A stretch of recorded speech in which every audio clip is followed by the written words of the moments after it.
And the grave I want to talk about, because we are going to talk about a grave, is this one right here. Grave 299.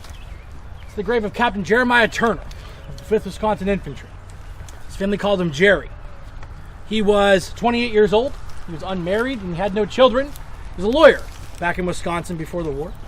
He enlists in November of 1861. He's initially commissioned as a lieutenant and then earns his way up to be promoted to captain. And on May 3rd, 1863, as part of the 5th Wisconsin Infantry, he's one of those soldiers ordered to go forward until given the order to halt.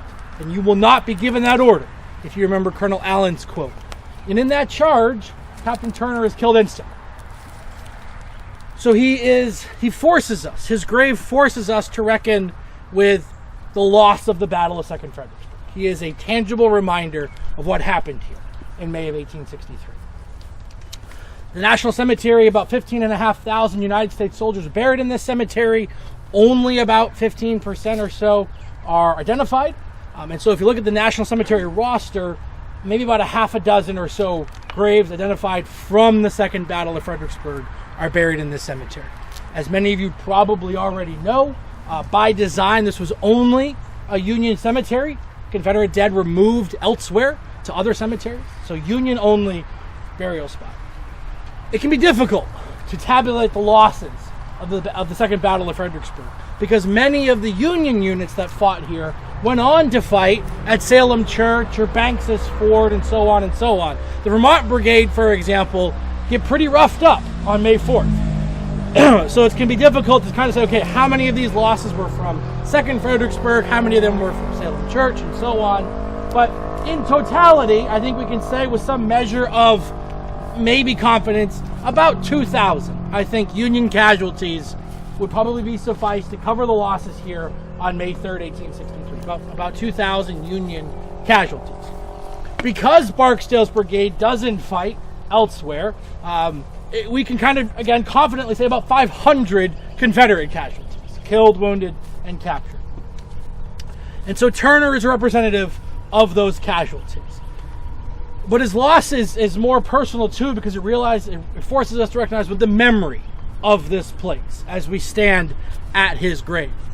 Frank Haskell, who was the Union Army's 2nd Corps staff officer who watches the fighting here in May of 1863, wrote, "We remember the 13th of December with sorrow, but we shall recall the 3rd of May with feelings that will partly efface it at the least."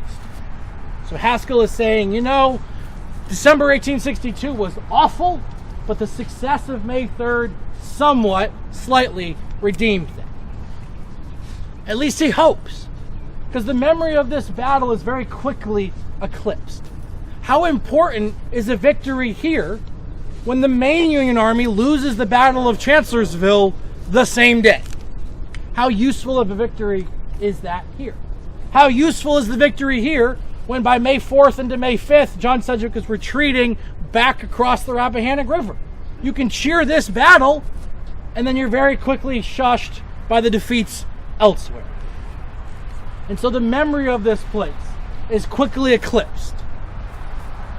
When it comes time to pick the site of a national cemetery after the Civil War is over, after the dead can be reinterred, it was the hope of many to make the National Cemetery in the fairgrounds, where many of the Union soldiers were killed in December 1862. That was the initial hope. General Burnside signed on to have the cemetery right down there. But that decision doesn't bode well, because it's where the floodplain is. The water comes down off the hill, and it floods the cemetery, floods the fairgrounds constantly. The visitor center, until a couple of years ago, was flooding constantly, right? We had to close it constantly because it was flooding.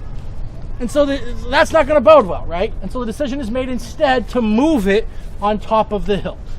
Which I think makes sense, right? How many of you can kind of agree that kind of makes sense? Don't put the cemetery where it's going to flood. But that decision is met by withering criticism. The Virginia Herald, a Fredericksburg newspaper, June 7th, 1862, the Confederate dead were able, while living, and their comrades after their fall, to prevent its occupation, this hilltop. But the living of today must confess their inability to hold it still, this hill. A pro-unionist civilian in Fredericksburg wrote to the Secretary of War, Edwin Stanton, quote, "The government is to put the cemetery on some hills, out of sight of the town, and on grounds held by the enemy, over which our soldiers did not fight." I want to add, I emphasize that. Over which our soldiers did not fight.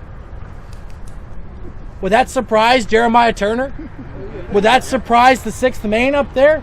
Or the 7th Maine? Or the Vermonters over there? Would that surprise the Washington artillery, who were completely surrounded, to find out that their soldiers did not fight here? Union soldiers, of course, fought here. But even by 1866, 1867, the memory of Second Fredericksburg was being eclipsed and being forgotten. None of the regiments that fought here have a monument today here at this place. The 127th Pennsylvania right there were a part of Gibbon's division, so they were at least in the area, right, over by what is today James Monroe High School. But the 5th Wisconsin, the 6th Maine, the 7th Maine, 2nd Vermont, none of them have monuments to mark their fighting here in May of 1863.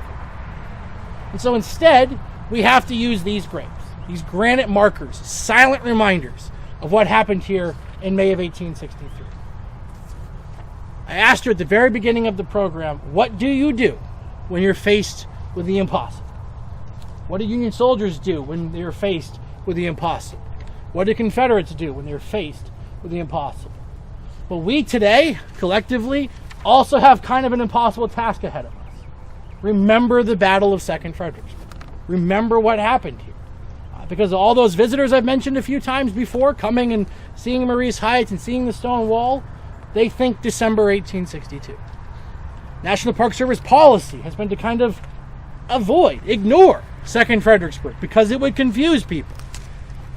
And so it's our reminder, it's our task to remember what happened here. May 3rd, 1863. Over ground which our soldiers did not fight. But hopefully, over the last hour and a half, we have reminded, shown, proved, talked about, remembered the fighting that took place here on May 3rd, 1863.